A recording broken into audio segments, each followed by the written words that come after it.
Joshua, Tony, should we start? Okay na ba? Yes, we can. Okay. Yeah. So, magandang umaga po sa lahat at salamat po sa pagdalo ninyo sa very quickly organized na media and CSO briefing on the newly signed mega deal, which is the Regional Comprehensive Economic Partnership Agreement.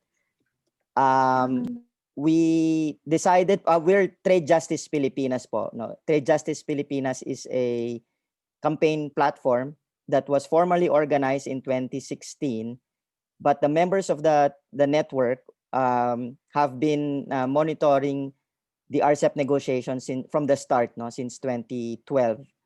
But in 2016, we decided to consolidate our efforts, not just looking at RCEP, but other trade agreements that are being negotiated, including the EU-Philippines Free Trade Agreement. And also look at the corporate agenda that underpins these negotiations. Of course, we were monitoring the news about the signing of the agreement. We were anticipating it maybe a couple of weeks ago already. We were anticipating and we were hoping against hope. There was a last-ditch effort on the part of CSOs to really step up in informing the public about this agreement and also reaching out to governments, sharing new reports that have come out that show negative impacts of potential negative impacts of this agreement on ASEAN economies in general, but including the Philippines. But it looks like the governments decided otherwise, and so in a virtual, there was a ceremony last Sunday, hosted by Vietnam and attended by the 14 other RCEP participating countries, where the agreement was signed.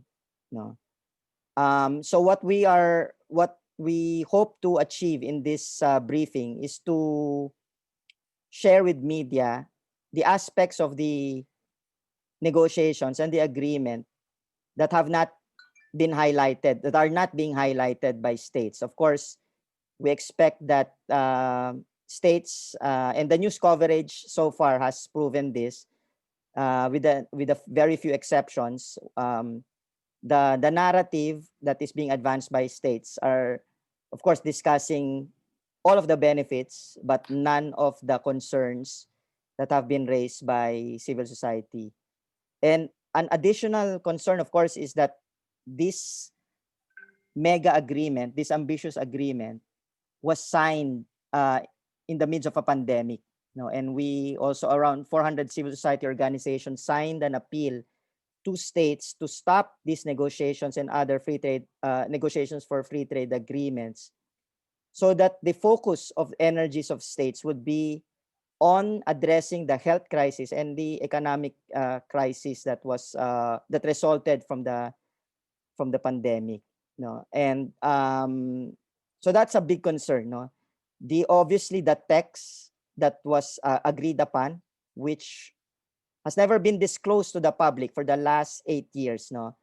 And only, I think the other day, we were able to know exactly what the agreement is all about, the different 20 chapters included in the RCEP, and the text for those 20 chapters were posted. That's the first time, actually, that the public has gotten to know the actual content of these agreements. And we will go into more detail about that. But just to highlight again, the point that we want to make here is that there are concerns that need to be addressed, and we are hoping that the media can cover these issues as well, as we now enter into a new phase of RCEP implementation. So the first thing that governments are not saying is that this agreement has been negotiated in secret. No, um, there was a report made by Friends of the Earth on the transparency and secrecy of the RCEP negotiations, uh, where it found that RCEP negotiations failed, that the transparency and public participation test. No, there are no or little publicly available information on the state of the negotiations. Of course, as I said earlier, the draft text has only now been released after the agreement has already been signed. No, we have engaged the Philippine government, the DTI, and they have been open to consultation, to having consultations with us. But it's clear in these consultations that while we express our concerns, the government listens, but no substantive information about the negotiations have been shared to civil society. There's also limited or token ad hoc stakeholder engagement. Like I said, no, the negotiations were launched in 2012, but the first stakeholder engagement process was only conducted in 2016 in Australia, and the Australian government was even tentatively agreed to that process. No, so 4 years after the negotiations were launched. And that stakeholder engagement, again, no, in good faith, we participated as much as we can in these stakeholder engagement processes. And you can just imagine, no, it's an opportunity to interact with trade negotiators from at the time 16 participating countries, and each civil society participant or who wants to engage in that process will be given around 2 minutes to present your case. So usually around 30 or 40 civil society uh, organizations would take that space to present for 2 minutes, and then afterwards there were very little interaction or no reaction from the negotiators. So it was just really a token space. No, we nevertheless participated because we thought that it's an important space to highlight the opposition, the people's opposition and resistance to RCEP. And that much is sure. No, we're sure that it if you trace back the history of these stakeholder engagement processes, majority of the interventions are very critical, if not outright opposition to the agreement. Number three, there's very limited ability for Congress or other public institutions to influence the process. No, and later on, towards the end, we will discuss what now. No, and Congress, the Senate in particular, will be playing an important role again. No, as um, the the the agreement we feel needs Senate concurrence. No, with the Philippine government signing and ratifying it, it now has to go to the Senate for concurrence. And on the other hand, no, so we have basically very limited civil society participation, very limited or lack of public information about the text. But on the other hand, we've seen also privileged role and access to information being given to business groups, no, special interest groups.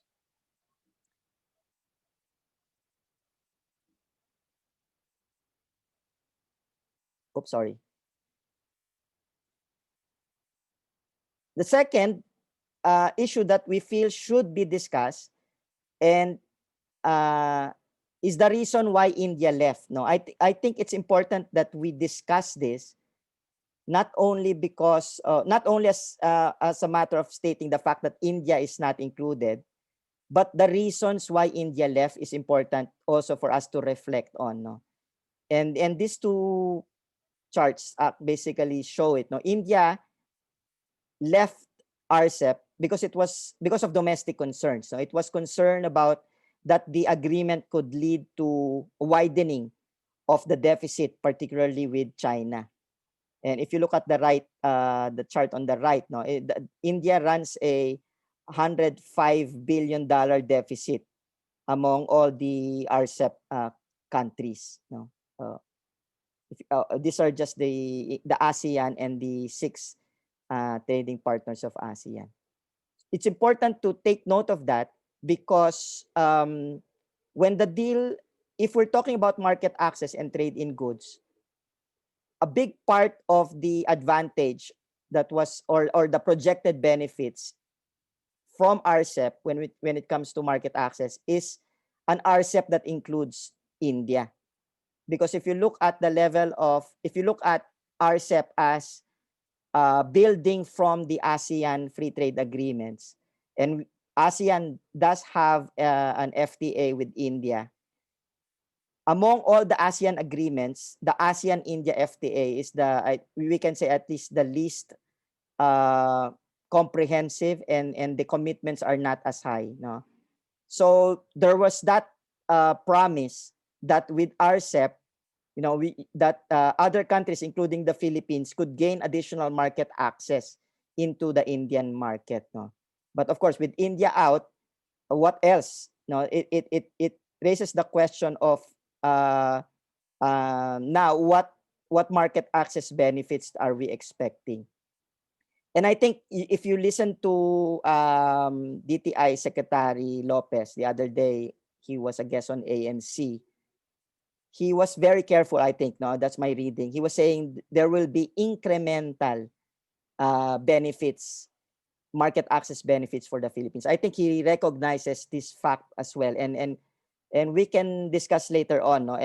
In our statement that we issued on Sunday, we pointed to an analysis conducted by UNCTAD senior economist Dr. Rashmi Banga that shows the impact of RCEP, potential impact of RCEP on the Philippine economy. The third thing that, well, it was discussed, no, and Secretary Lopez calls this a modern FTA.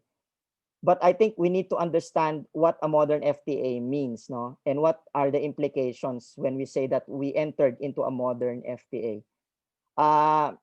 The short answer is that it's when we say modern FTA, it's an FTA that does not only deal with trade in goods, or it does not. We're not talking only in terms of additional market access for Philippine exports. A modern or new generation, sometimes it's called a new generation FTA, aside from liberalization of trade in goods, also includes trade in services, intellectual property rights, investments, and electronic commerce. No? This means, one, sustaining and deepening the trade openness. No? We have to understand here that when we talk of bilateral or regional free trade agreements, that these are always more ambitious, can never be less ambitious than what we already committed under the WTO. So FTAs are generally have to be more ambitious than the WTO commitment. So it means that we could expect deeper trade openness with RCEP. Second, this means also fostering connectivity that under global production chain. So this integrates us into this bigger regional supply chain. No? And then the third is the question of regulations or coherence. No? And when we talk of harmonization of regulations, this includes regulations on intellectual property rights, for example, and investment regulations. That this usually follows the regulations that are already in place in developed countries. So when we talk about coherence, it usually means that the least developed countries or less developed countries or developing countries would have to comply to meeting higher standards of regulations. And this would have far-reaching implications on Philippine development. The third, and I was alluding to this earlier, is the issue of rising imports and declining exports. This is the study, and we can share. I can share later the presentation and analysis of Dr. Rashmi Banga of UNCTAD.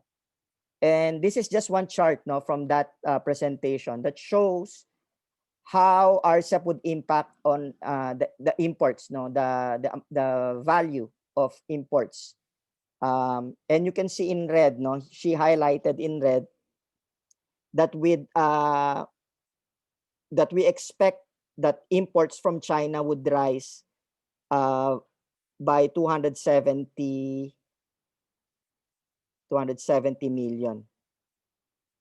And we expect imports from South Korea to rise as well, and Vietnam. So all in all, based on her projections, that we're seeing an increase in the cost of imports by 908 million pesos.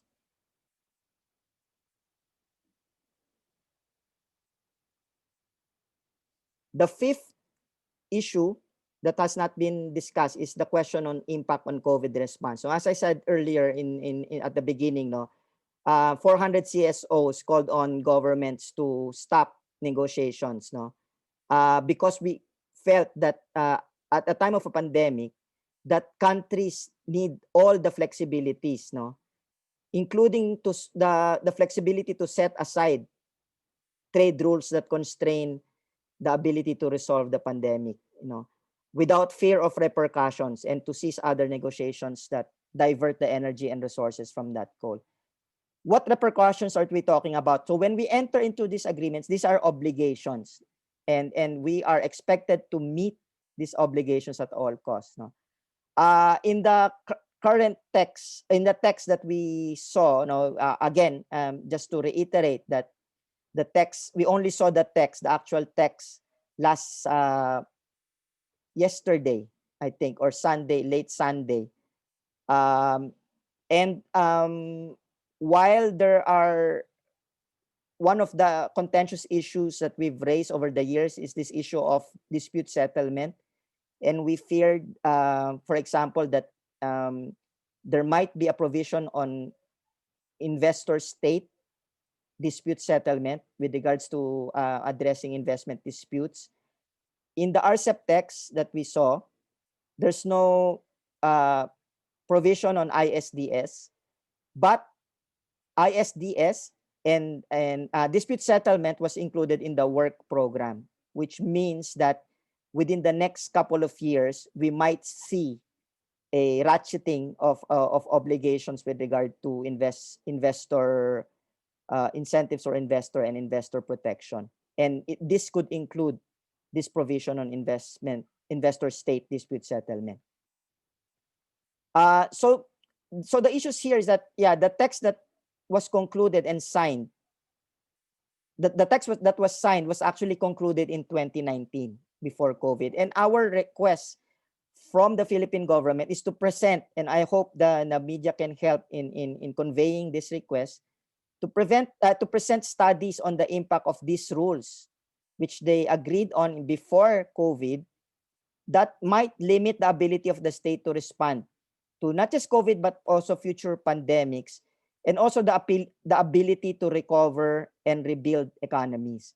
One of the provisions that is included in the text and that we were worrying about under the investment chapter is this prohibition on performance requirements, which what this means is that by signing on to the agreements, the states are saying that they will not pursue policies or regulations like policies that favor Filipino workers, policies that force companies to ensure technology transfer. So these are so what we see this as states agreeing to wear a straitjacket, basically, that they agree that they will limit the policy space. And so why are we raising this in relation to COVID? Because we feel that now is the time to in fact expand the policy space, and that governments need the policy space to respond to the pandemic and to put in place policies that would help us recover and rebuild the economy. So let me first finish there and ask my colleagues to share. I can go back to this. We can go back to this later, no? But let me just stop sharing and call on Joshua Mata from Centro to share with us the perspective of workers. Joshua?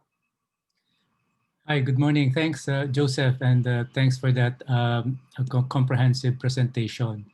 Kami po sa labor, particularly sa sentro, kasama na rin yung mga union po na nasa Unions for Trade Justice Pilipinas.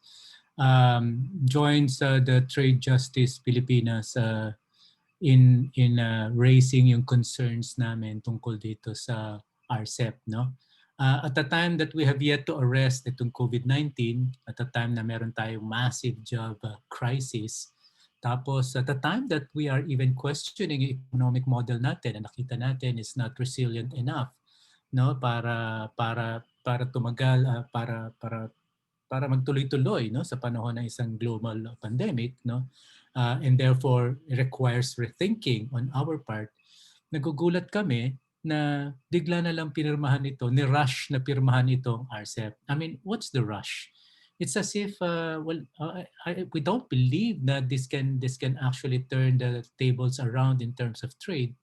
Now, at a time when there is no global demand, precisely because we are all still reeling from COVID-19. So why rush it now? No, and more importantly, why not use the moment para pag-usapan muna ano ang possible implications nito openly and in a transparent fashion, no? So that's a really big question para sa amin. What's more alarming ay yung last point na isa sa mga points na ni-raise ni Joseph, and that's the possible impact nito sa balance of payments natin. Medyo malaki po 'yon, no? Yung sa study ng UNCTAD, and mind you, the UNCTAD study is not using CGE, which we believe is like a black box na pwedeng i-manipulate ng kahit na sino, no, na madaling magpalabas na kung ano-anong mga resulta. This one is actually using a different model. They call it SMART, no, which looks at more commodities na dun sa bawat ekonomiya, no? At kitang-kita talaga na halos sa lahat ng mga magiging trading partners natin under RCEP, Australia, China, Japan, even South Korea, Thailand, and Vietnam, even yung Laos at saka Myanmar, magkakaroon ho tayo ng deficit na trade balance sa kanila. Now, this is really alarming, no? Anong ibig sabihin ng trade deficit na ito in terms of jobs, for example? Was there any cost benefit analysis na ginawa ang DTI dito? Was there any impact analysis sa employment na ginawa ang DTI dito? It is for this reason that now that pinirmahan na nila, no, itong policy, itong trade agreement na ito, we are challenging DTI to make public kung meron man silang ginawang cost benefit analysis, no. More importantly, we would like to see yung analysis ng DTI in terms of impact sa jobs ng mga manggagawa, no. Sa tingin namin, pag sinuma ninyo yung negative implications nito sa positive, whatever positive things that they are expecting from it, sa tingin namin talagang kakapusin ang ating bansa, no? Kaya nakikita namin na napakahalaga ngayon ng magiging papel ng ating Senado sa pagbusisi nitong tratado na to. Kailangan natin makita kung kailangan natin pag-aralan kasama ang publiko kung ito ba ay karapat-dapat pirmahan o hindi. Sa aming tingin bilang mga manggagawa, malaking pong problema ito, kaya hindi ho natin dapat i-rush ang pag-ratify dito. Joseph? Salamat, Joshua. Ngayon po, tapusin lang po natin yung iba pa nating mga speakers and then we can open the floor for questions. Ang isang na-raise nga kanina is yung that this is a modern FTA because it includes intellectual property rights, no? At meron po tayong dalawang kasama dito that can expound further on the implications of that chapter sa atin. Tawagin ko po muna si Attorney Tony Salvador. Tony? Hi, magandang umaga po sa inyo. So, yung problema dito sa RCEP, yung patungkol sa intellectual property, meaning yung patent, yung copyright, geographic indicators, trade secrets, etc., etc. Lahat ho ng bansa na kasama sa RCEP, lahat ng lima na lang nga pala, ay kasali rin sa WTO. At sa WTO, meron tinatawag na trade-related aspects of intellectual property rights kung saan lahat ng bansa kailangan sumunod sa lahat ng mga batas patungkol sa mga patents at iba pang mga intellectual property.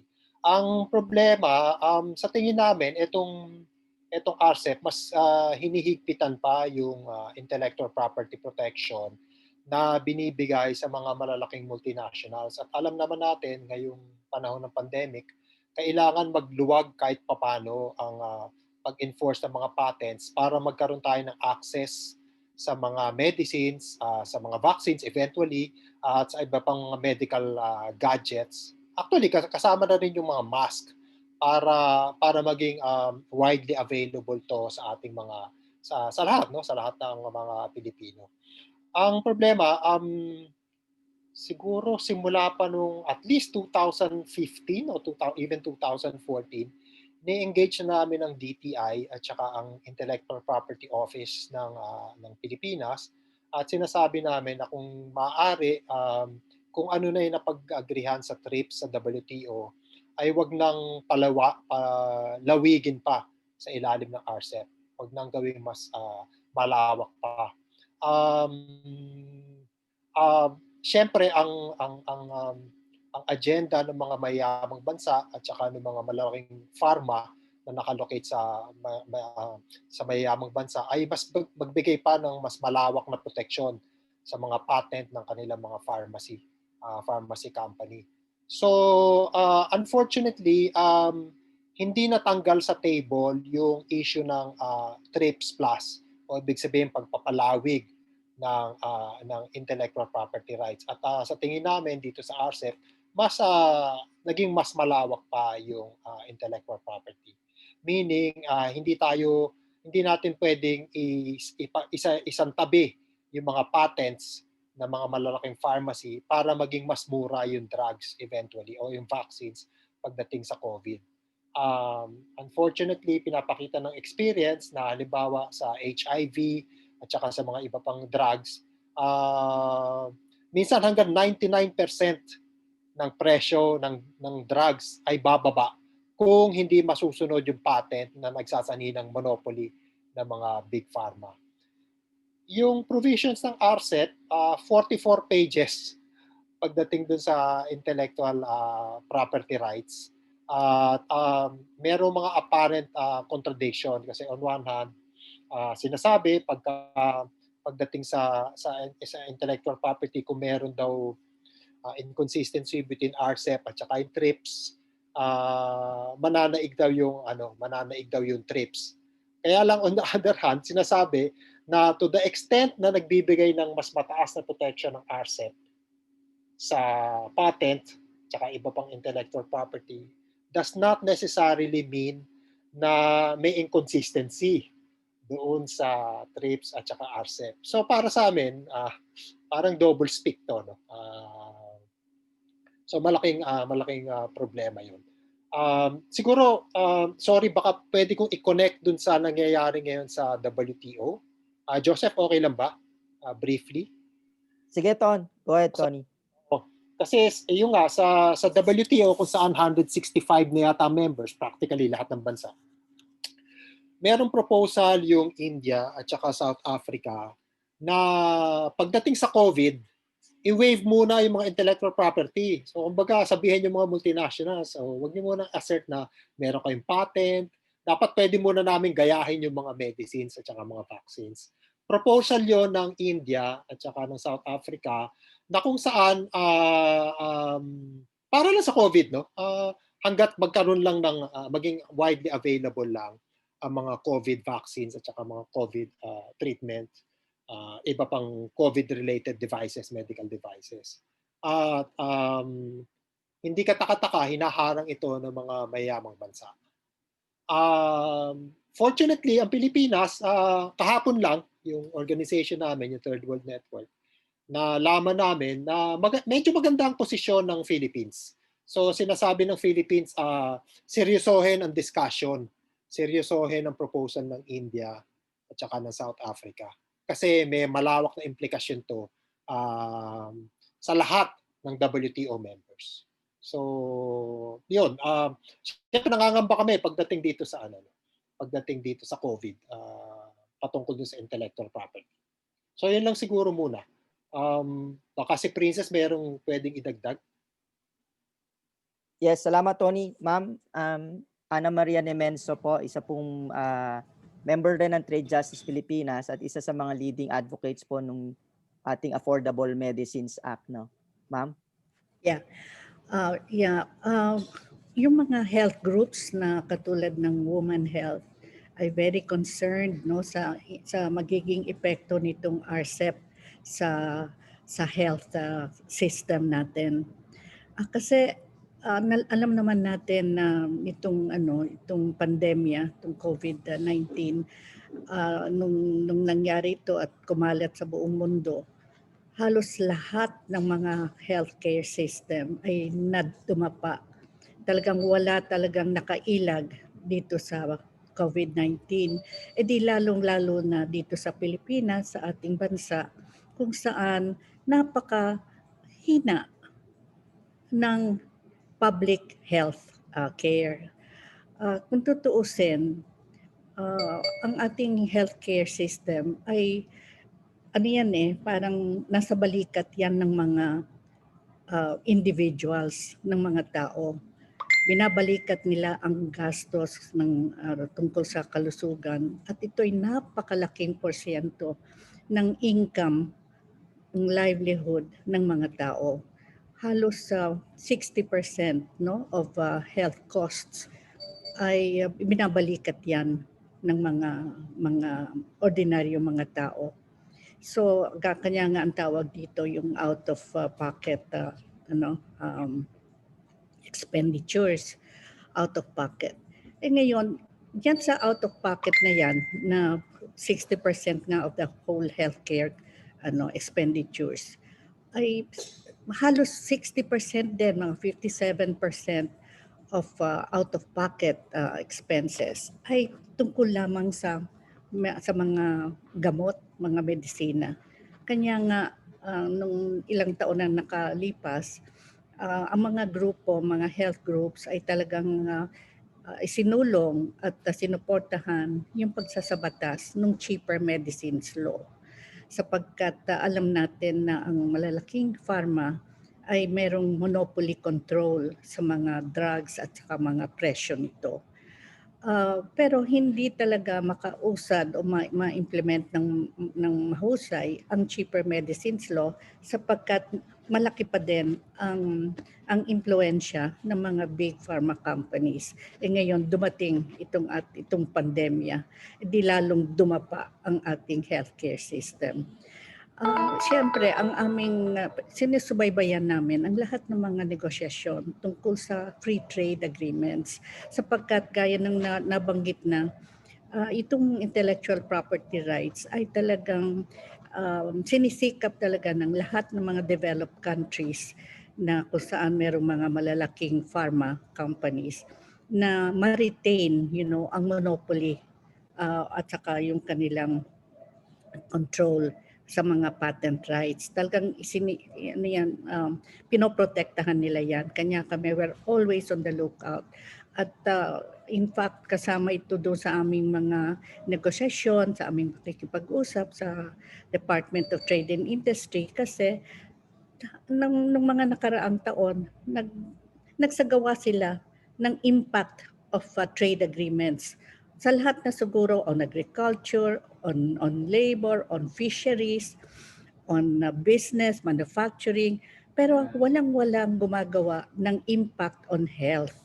At akala kasi nila sa mga free trade agreements ay hindi parang silent aspect yung health concerns, no? Pero ito'y sinusulong namin sapagkat may kinalaman ito doon sa kakayahan ng ating gobyerno na mag-import ng cheaper medicines. Totoo, kasabay nito yung generics law na nahihirapan pa din tayo sapagkat ang dami-daming mga regulations that prohibit and in fact continue to favor the pharma monopoly over drugs.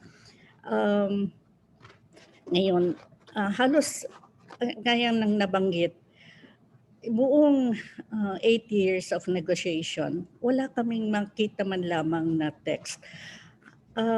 Tuloy-tuloy yung aming pakikipag-usap sa DTI. Talagang tinutulak namin tingnan ang impact ito on access to medicine and access and healthcare. Kanya nga dito a year ago na sa batas ang universal healthcare law. At para nga sana mapalakas ang public health system. Pero hindi mangyayari ito hanggat hindi natin tinitingnan na talagang kailangang i-uphold natin yung mismong constitutional policy natin that public health should be our national priority. In fact, public health has also been recognized under the WTO. Merong talagang prioridad na binibigay ito, nire-recognize ito. Pero gaya ng nabanggit ni Tony, bagamat sinasabi yung TRIPS provisions on flexibilities na kung sakaling merong inconsistency o conflict ay mananaig ang TRIPS, pero hindi naman nila pinakikita kung paano ito isasagawa. At may mga provisions din diyan sa intellectual property section na siyempre na ang mga bansa daw ay pwedeng protektahan to take measures to protect public health. Pero merong provision na consistent with the provisions of the chapter on intellectual property. Ano ba yan? Again, another provision that says, okay, countries can also take preventive measures to prevent abuses of patent rights. Pero again, with the proviso that these measures should be consistent with the chapter on intellectual property rights. Another provision na talagang ikinababahala namin na binabanggit na dito yung lahat ng mga parties to RCEP will be bound by other multilateral agreements even if they have not been party previously to these agreements. Ang dami-dami nun. Hindi natin alam. Kailangan talagang basahin ng gusto. At hirap na hirap kami dahil sa walang-wala kaming draft beforehand para mausisa talaga kung meron bang tama ba ito, tama ba yung mga provisions ng mga ibang agreements. Ibinabind na ang lahat ng mga countries sa mga existing multilateral agreements, even if they had not been previously members.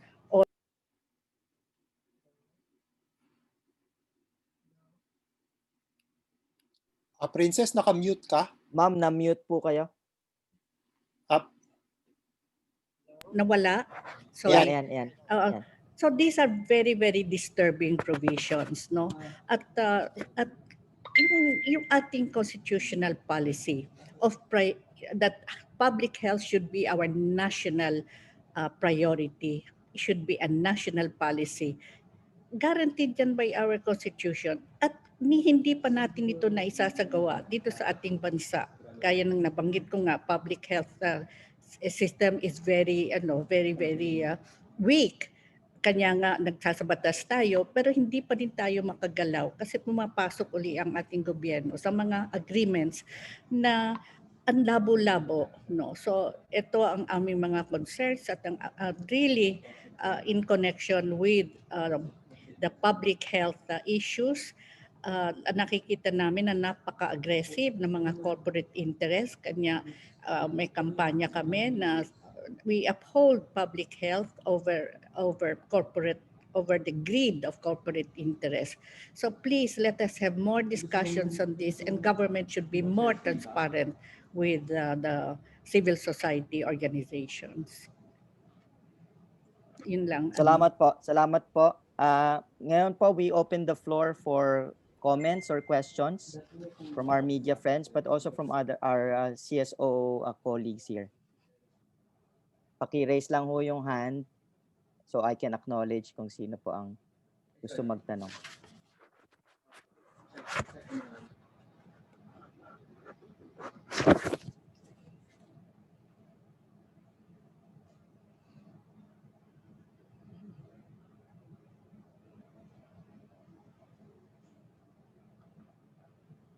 Wala pong gusto magtanong. Baka may gustong idagdag yung mga si Janina from Business World.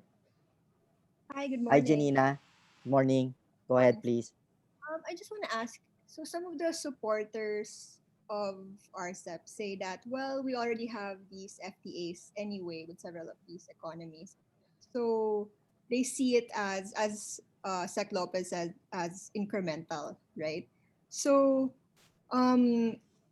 do we see this as posing any particular risks given that there are already these FTAs? And my second question is, given that we've already seen the details of RCEP, what sectors do you think are at risk? Thanks, Janina.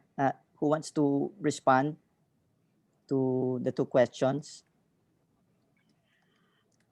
Well, I think kaya rin nabanggit ko. Yes. I think the health sector will be will suffer, will be further diminished when gaya ng nabanggit ko wala pa talagang malakas na mahusay na public healthcare system dito sa ating bansa. At lalo na sa panahon ngayon ng pandemya, no? At yung mga pinag-uusapan na hindi tayo makakaahon dito sa pandemyang ito hanggat hindi nagkakaroon ng vaccine. Pero dito lamang sa usapin ng anti-COVID-19 vaccine, nakikita na natin na iiral ang impluwensya ng the powerful developed countries na merong access at merong mga resources ay halos mako-corner nila most of the vaccines. At ano na yon, what will happen to the rest, no? Pabayaang mamatay o pabayaang mag-lag behind.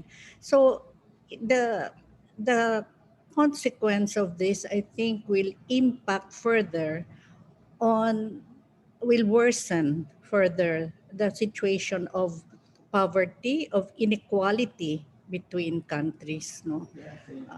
Sa akin, health sector will be the poorer for this. Okay. Salamat po. Joshua, gusto dagdag? Yeah, two quick points. I thought that was a really good question. No, I'd like to point to everyone dun sa study na pinost ni Joseph na galing sa UNCTAD. In that study made by Professor Rashmi, it was clear na ang BOP natin, balance of payment natin, would suffer talaga vis-a-vis with other countries. No? Pero sinubukan nilang tignahimayin yan in terms of sectors. Lumalabas, motorcycles, automotive, motor cars, yan ang pinakamalaking ina-expect nila na magkakaroon ng surge ng imports sa ating bansa, and obviously that will impact on our own industry, no, local industries. Pero ang pinaka-worrisome ay lumalabas din dyan kahit yung mga semi-milled o wholly milled rice, broken rice, rice in husk brown rice, lahat yan ina-expect ng UNCTAD na magkakaroon ng surge ng imports sa Pilipinas. So that would impact heavily on agriculture. And that's just citing some of the sectors na tinignan ng UNCTAD. But the more important point here is that itong mga sinabi ng UNCTAD na to was never flagged by the Philippine government since 2012. Imagine niyo ilang taon sila nagne-negotiate na hindi nila nakita na yan na magiging hindi pinapakita sa atin na may ganyang potential ito. So that's the danger. The question is, Ano pang ibang tatamaan? Yun nga yung challenge namin sa DTI. Ilang trabaho ba ang mawawala, ilang manggagawa ba ang mawawala ng trabaho dito? Kasi obviously, if you have a 904 million US dollars yung BOP na ina-expect That's about 45 billion pesos. What does it mean pagdating sa trabaho? Which workers, sino yung mga workers na tatamaan?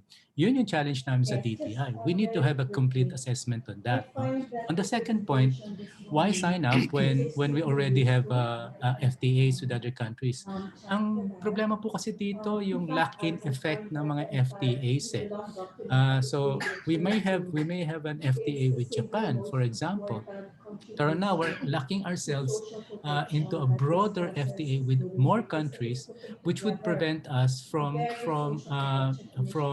backtracking later on. No, yun po yung problema ng pag pumirma kayo sa FTA na katulad nito.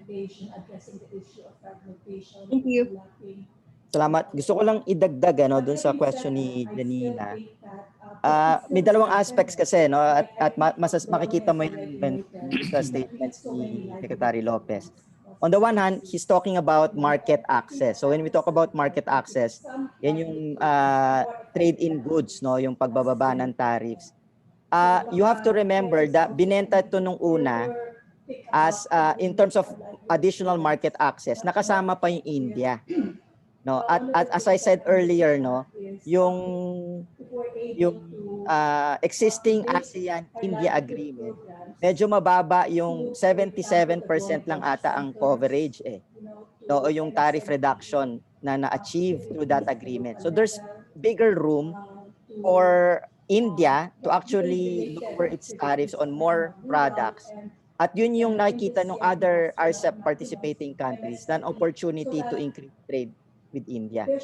Kaya lang umalis yung India So, and I don't know if the projections of PIDS or government look into that, an RCEP without India.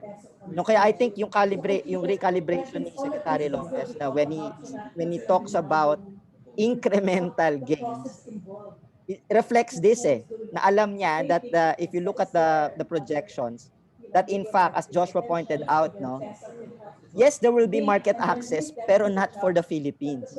Kasi yung cost of imports natin would balloon habang yung incremental gain in export ay maliit lang. So ang suma total, yung binanggit ni Joshua nga, na yung trade deficit, yung balance of payment nga, ay 904 million US dollars. So yun yung isa, Pangalawa, dun sa intellectual property rights chapter, gusto ko lang idagdag. Dahil nga, you have to understand, ngayon lang namin nakita yung text For many years, what we were analyzing and responding to were the leaked documents. And thanks to WikiLeaks, we saw an earlier version of the intellectual property rights chapter kung saan nakita namin na yung worst elements of an IPR na earlier drafts plus provisions, that includes yung tinatawag nila na data exclusivity, which means that even after a patent has expired already, the company that holds the patent can refuse yung pag-release to the public release nung data that is necessary to produce generic and cheaper versions of that medicine. So that refusal would effectively delay yung availability of more affordable versions of that medicine. Obviously, wala siya dito sa mabilis pa lang namin tinignan, natanggal siya Wala yung provision on data protection at yung ibang mga contentious provisions like so isa lang yung access to medicine as an issue. May issue din yung on farmers' rights, Kasi in earlier provisions, merong reference to an international convention that would force us to increase yung patent protection on plant variety. So we already have a plant variety protection bill. It has to comply. And that's another effect of these international agreements. If your national laws do not comply or are inconsistent with your obligations, and you signed on to these obligations, the effect would be you have to change your national laws. So if the IPR laws that exist now are insufficient, then we have to level up and make them stricter to comply to the standards. So admittedly, marami dun sa mga worrisome provisions have been taken out temporarily, no? And that's why I was saying earlier, may possibility na i-ratchet later on. And secondly, what remained there is very problematic then, yung question of IPR enforcement. And dito, ibig sabihin nito, we commit that we will enforce at the domestic level itong mga IPR obligations na to and any violation of IPR under the agreement. So this begs the question, do we have the capacity at the domestic level to enforce it? If not, do we need resources to make us, to capacitate ourselves? And saan mo kukunin yung resources? No? So on the one hand, you have lowered down your tariffs further, and as you can see nga, may mga imports that the influx of imports. And when you lower tariffs, these are revenues, which means that nababawasan yung coffers, no? And on the other hand, you need now more resources to enforce this international agreement on intellectual property rights. So do we really want, again, we go back to the question of the pandemic, do we want really to spend resources to beef up our enforcement of an international agreement? So maraming implications, and what we're saying is that we need to discuss further these implications and not accept at face value yung mga arguments of government that this will benefit us and that this will be good for us in the long run.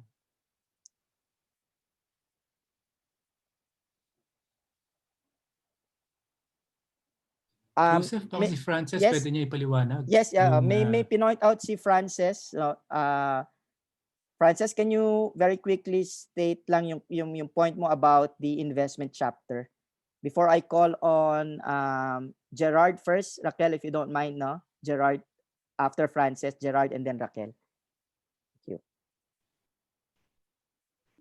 Yung dun lang sa investment chapter, meron silang nilagay na negative list. Normally, a negative list, a country needs to identify ano yung mga investment sectors na ayaw nilang magpapasok, or at least merong seeming protection mechanisms inside. Ang problema lang sa mga sa investment sectors, or at least yung mga future investment sectors na hindi pa natin alam kung posibleng magkaroon tayo ng innovation down the line, pag hindi natin naisali yan at this point in that negative list, ang intindi namin dyan ay hindi na siya kasali. And therefore, kapag by sheer innovative spirit of the Filipinos, I guess, but bigla tayong magkaroon ng sector that we need to protect because it's a fledgling sector and there is a lot of room for potential market for such, hindi natin nasali doon sa deadline na binigay nila, then that's already a sector that's open to should not be included anymore in the protection, at least in the interim protection timeline. Ang ratcheting mechanism, meron pang hindi malinaw dun sa schedule unless hindi ko lang napansin. Meron pag may ratchet mechanism kasi meron kang inaagrihan na whether least developed country ka or developing or developed country member ka ng RCEP, there is a schedule that you need to follow, and therefore you can't, at some point you can no longer invoke your status as an LDC, least developed country, kasi there is a schedule that needs to be followed sa ratcheting mechanism. Thanks. Thanks, Frances. Gerard, please, from TV5. You have a question? Yes, hi, good morning. I just want to ask, after of course discussing all the details and yung mga disadvantages nitong RCEP, what's next? Anong balak ng civil society groups? Are we writing a formal letter or paano po ba tayo lalapit sa authorities regarding this? Okay. Thanks, Gerard. We can respond to that question. Ano, i-hold ko lang sandali, no? Kasi I think it's a very good question, and we can conclude with that segment, no, on what now after the agreement has been signed. So we take note muna of, may follow up ka pa ba, or we take note of that question first? Okay, thanks. Babalikan kita ha. Si Raquel. Thank you. Yeah, good morning po sa lahat. Last year, dun sa nagkaroon ng interface dialogue yung mga representatives ng ASEAN People's Forum with senior officials and Ministry of Foreign Affairs ng mga ilang hindi lahat pero ng ilang bansa ng ASEAN governments. Nung last year yun. This year hindi nagkaroon ng interface. Pero yung last year na alala ko, dala-dala ng ASEAN People's Forum yung demand nga to hold this negotiations and pagpass nitong RCEP. And dahil nga hina-highlight namin yung pagmamagnify, yung potential na pagmagnify niya ng inequalities among countries and between countries. Katakataka kasi ang naging sagot ay hindi yung actually hindi pa yung pagsabi o pag-interpose nung mga advantages ng RCEP as against yung sinasabi ng ASEAN People's Forum.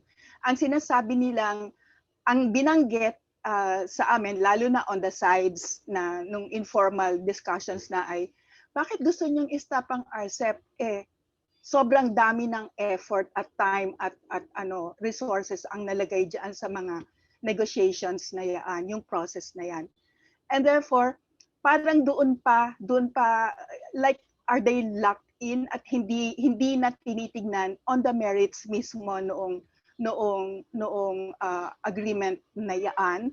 At dahil na lang na-lock in na sila, is it something beyond the economics, or meron bang kinalaman dito anything political, geopolitical, or or something about the face, the alam niyo yung pagmumukha ng ating mga gobyerno.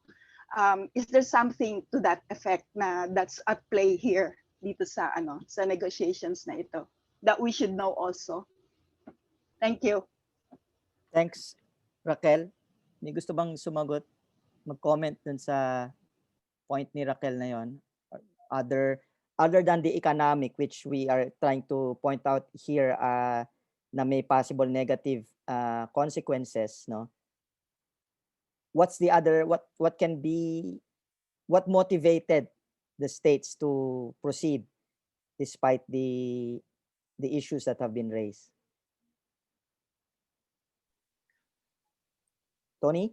I think it's the usual, I don't know, thinking, the usual neoliberal thinking that if you actually have more free trade agreements, then you send a signal to the international business community primarily that you are open for business, that you are trying to attract foreign investors, that you will be quote unquote business friendly.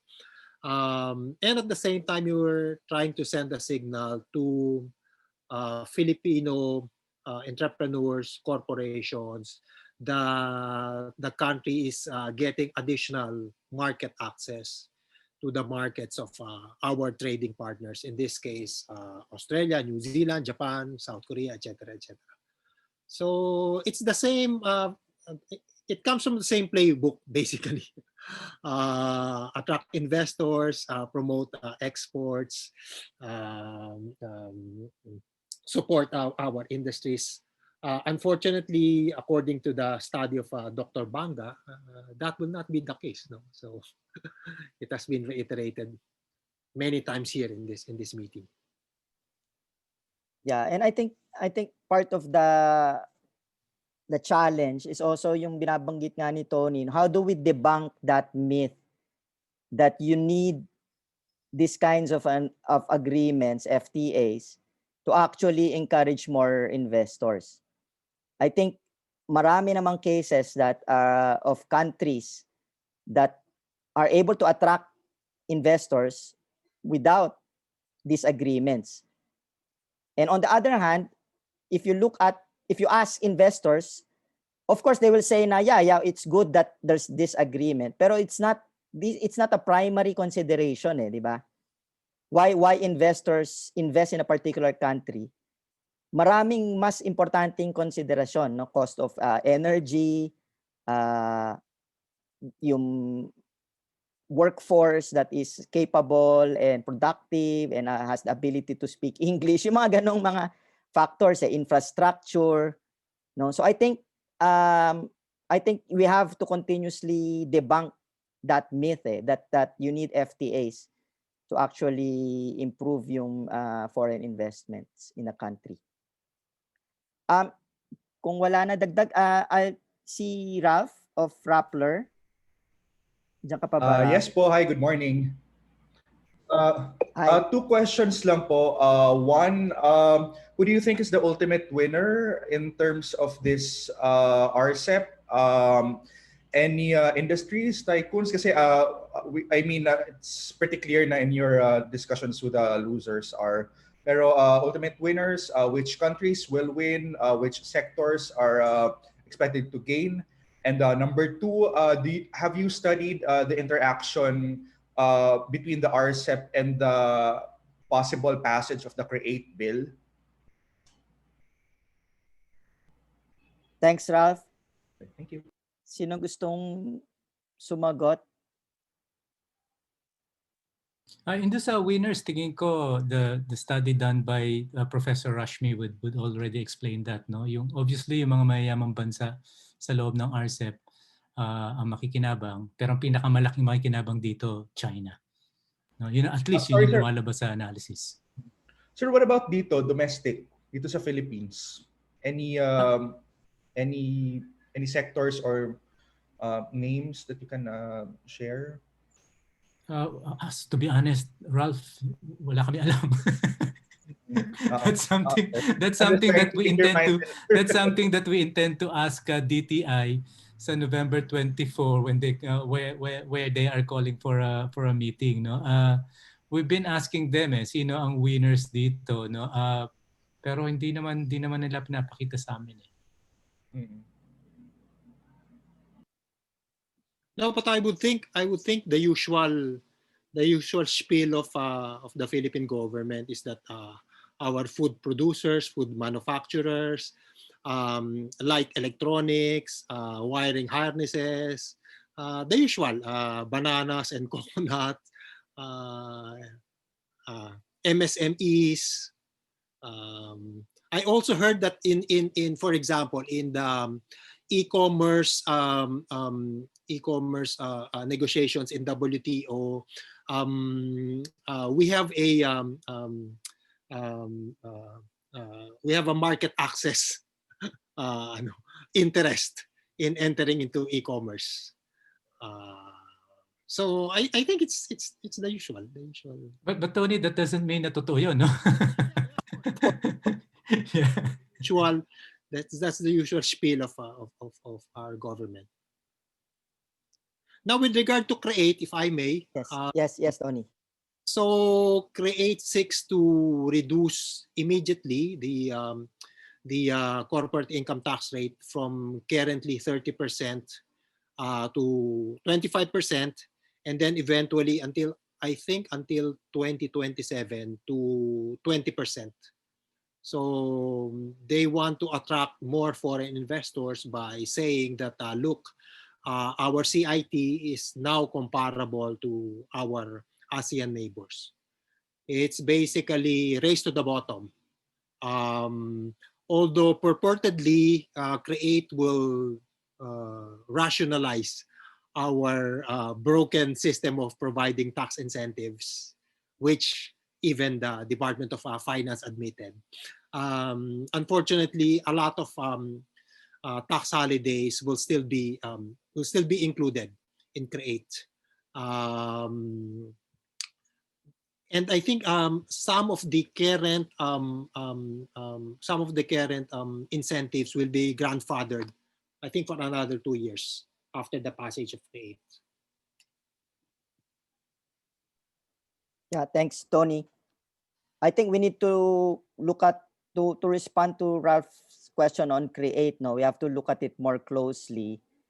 Pero on the surface, I think the point I was making earlier about yung prohibition on performance requirements, no? Kasi with CREATE, aside from the fiscal incentives, the government would want to help, you know, as part of yung recovery efforts natin, would want to help the small, medium enterprises, in particular, di ba, to survive the crisis. So, aside from fiscal incentives, I would imagine may mga policy prescriptions and support that would be designed to help our MSMEs, di ba? And now, kailangan mong tignan in relation to the obligations and the prohibitions under RCEP, kung papayagan ba to sa under this agreement. Would you have that flexibility and that policy space to actually support the MSMEs in the time of yung recovery efforts mo nga? Or mako-curtail ka, no? Kasi you'll be worried about certain policies that would be deemed violative of your commitments under RCEP. So meron under investment chapter, yun nga, yung may provision siya on prohibition on performance requirements. No? Na whole range of policies that are designed for the state to actually support yung local industries niya. At saka national treatment. Yes. Can I add to the performance requirements? Go ahead, to. So among the prohibited performance requirements, the state or any of the RCEP members cannot compel the investors to buy certain products domestically or get certain services domestically. So for example, if there was a investor from Australia manufacturing something in the Philippines, you cannot compel that investor to buy, let's say, 40% of their inputs from the Philippines, because that is a prohibited performance requirement. You cannot compel the same investor to get services, 40% of their service needs from Filipino service providers. You also cannot compel that investor to export X number of their products. In other words, they can just compete with Filipino manufacturers and Filipino service providers instead of attracting foreign investors so that we can earn more export income. That will not happen because you cannot compel them to export. They can just come here in the Philippines and try to enter the domestic market and compete with other Filipino entrepreneurs. So that's a problem. Yeah. Thanks, Tony. Meron pa pong tanong from our friends. Follow-up questions. Kung wala na, we can siguro go back to Gerard's question and also segue into the last segment, no, which is to discuss what now, no? And let me just share my screen. So that's a big question, no? What now? What now that the agreement that we've been monitoring for the last 8 years has been signed already, no? Well, immediately, it will not take into effect until it's ratified. At according to the text, no, to enter into force, RCEP needs to be ratified by at least 6 ASEAN states and 3 non-ASEAN states. And so if we follow, and this is our assertion, no, that this is an international agreement, this is a tantamount to a treaty that would need the concurrence of the Senate, just like the Japan-Philippines Economic Partnership Agreement, years ago, no, and so we are looking at the Senate actually as another possible arena for contesting this. Of course, and Tony has first-hand information of the how limited a space that would be, no, yung debating and trying to debunk the assertions of government during the ratification process in the Senate. Pero it's a space that we will take, and I think we have to prepare to raise again these concerns. And again, sorry to belabor this point, no, we don't have the benefit of years of analyzing the text. We will do a quick and dirty analysis of what we now have as far as the actual texts are concerned, but we will do it and we will try to argue, no, of course, without expecting that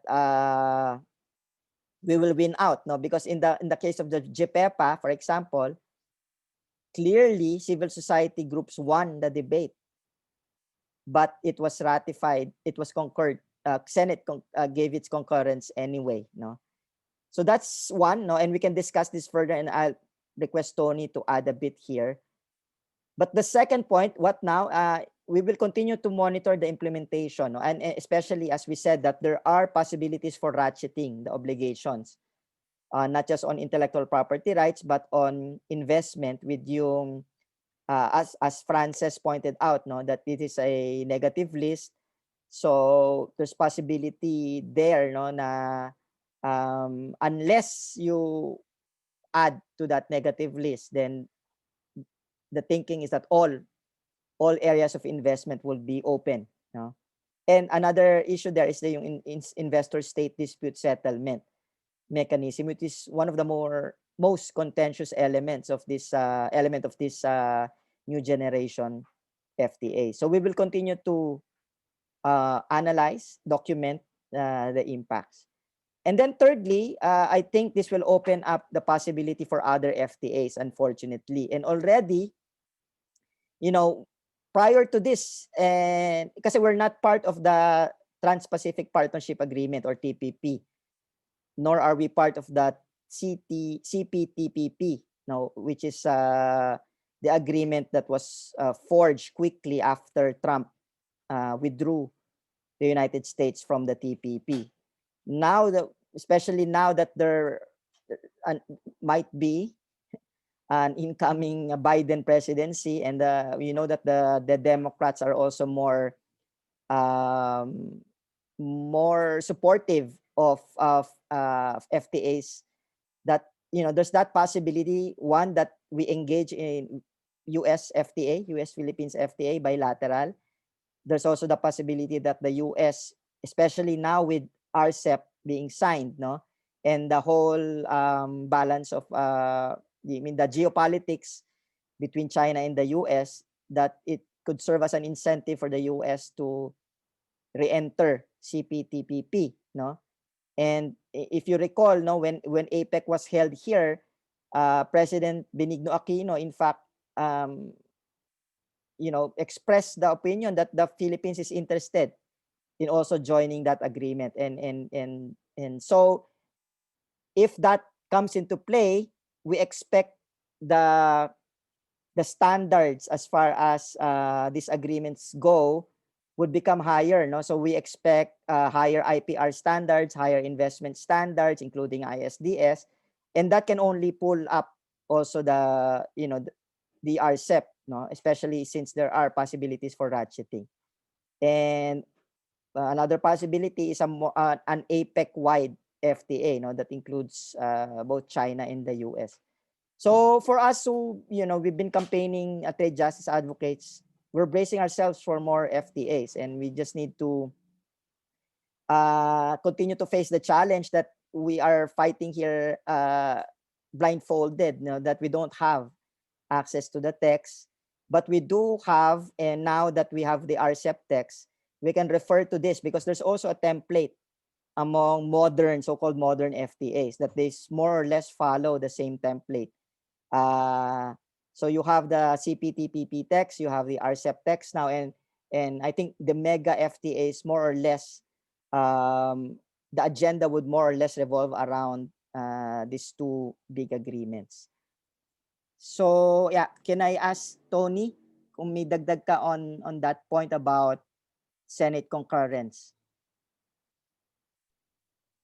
No, I think you basically mentioned it already. So, well, everyone is assuming now that this is a treaty, no?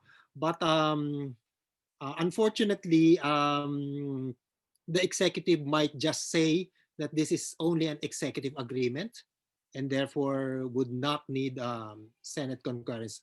Hopefully, they will not do that. But, they will try to do that and then make it a legal battle in the Supreme Court and ask the Supreme Court to interpret whether or not they have, quote unquote, committed grave abuse of discretion in classifying it merely as an executive agreement. Now, in the Senate, of course, there's going to be hearing, assuming it's transmitted by the executive to the Senate, and then we can get to present our evidence, our arguments, just like what we did in JPEPA many years ago. As Joseph mentioned, I remember then Senator Mar Rojas counting the scores, no? So like taunting the executive. Okay, you are losing to the civil society. It's now 5-0. Then the following day it's 6-0. So I'll stop counting, etc., etc. But at the end of the day, they got the 2/3 vote of JPEPA. They got the 2/3 concurrent vote on JPEPA. So this time, hopefully, we can make even more forceful arguments against RCEP. But unfortunately, taking a look at the political context, it's not easy. It's not hard to surmise that the executive will get the votes. It can easily get the 2/3 vote. So that will be a problem. Yeah. Thank you, Tony. Meron pa po bang questions or comments? Raquel, bagong question ba yan? You have your hand up? Or No. Joseph, if Sorry. I may add. Okay, yes, Joshua. Yeah, very quickly, no, that's true, no, yung sa Senate. Pero tingin namin napakahalagang battleground ng Senate to at least inform the public, no, kasi in effect kay kinomit tayo na mga unelected officials natin for the years to come, no? Hindi alam ng publiko ano ba yung kinocommit sa atin. So at the very least, no, the Senate should be a platform to finally reveal ano yung implications talaga, no, ng mga pinagko-commit ng DTI sa atin. Okay. Thanks, Joshua. So kung wala na pong tanong, do you have final comments sa mga kasama ko sa panel? Final words? Tony? Siguro connected lang. Siguro connected lang dun sa Senate concurrence. Kasi just like all trade agreements, RCEP consists of basically two things. You can classify them into two things, no? Commerce and taxation. And as we know, in the Philippines and in fact all countries, no, commerce and taxation are regulated by Congress, meaning both houses in our case. But apparently, there's institutional anomaly with regard to our trade policy formulation and our trade policy negotiation, because the lower house is nowhere to be found. It's not part of the equation. When in fact, they're the ones passing revenue bills, they're the ones passing labor laws, commercial laws, etc., etc. But in this case, although RCEP, just like any other commercial agreement, is basically a law that will apply to the entire country, they have no participation whatsoever. As some sort of a stopgap measure, at the very least, the executive branch should have at least consulted the lower house, the House of Representatives on this. But of course, historically, they have never done that. Not only in this administration, in all previous administrations. So in fact, if you would remember, we filed the first JPEPA case in 2005, I think 2006, because during one of the lower house committee hearings, we demanded, and then Congressman Mayong Aguja demanded for the proposals and counter proposals in JPEPA. But the executive branch denied that. So we had to go to the Supreme Court, and the Supreme Court unfortunately held that that's part of executive privilege. So we lost that case. Of course, the silver lining is that in the dissent of the then Chief Justice, I think it was Chief Justice Puno, no? I apologize. Yes. Yeah, Puno, I think Puno. Chief Justice Puno wrote a very long, I think 100-page, twice as long dissenting opinion, siding with us on all counts, siding with us, civil society in all counts, saying that no, the executive branch has the obligation to show to everyone the proposals and counter proposals. So I think Thanks, Tony. Joshua, final words before we end. No, I'm good. Ma'am Princess? Nakamute po, ma'am. We need more public discussions. And for this, transparency on the part of government is a must. And we have not had that, throughout the 8-year process. So, ano ba ang hinihingi ng taong bayan? Ang hinihingi nila, kung ang pag-uusapan nyo ay kapakanan namin, pwede ba? Tanungin naman nyo kami. Hindi ito nangyayari. So what kind of good governance are we talking about? So ito talagang dapat natin ikiit. Kailangang pakinggan tayo, kailangan bigyan tayo ng larangan para makapagsalita at magkaroon talaga ng public debate. Yun lang. Okay, maraming salamat po, ma'am. At on that note, we would end this media and CSO briefing, and we would like to thank all our friends, media friends who joined us, and as well as our colleagues in civil society.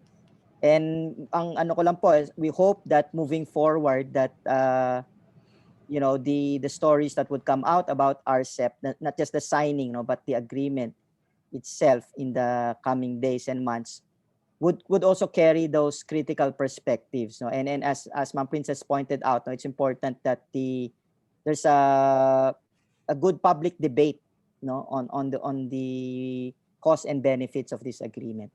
So again, maraming salamat po uli sa lahat sa inyong pagdalo. Thank you. Thanks, everyone.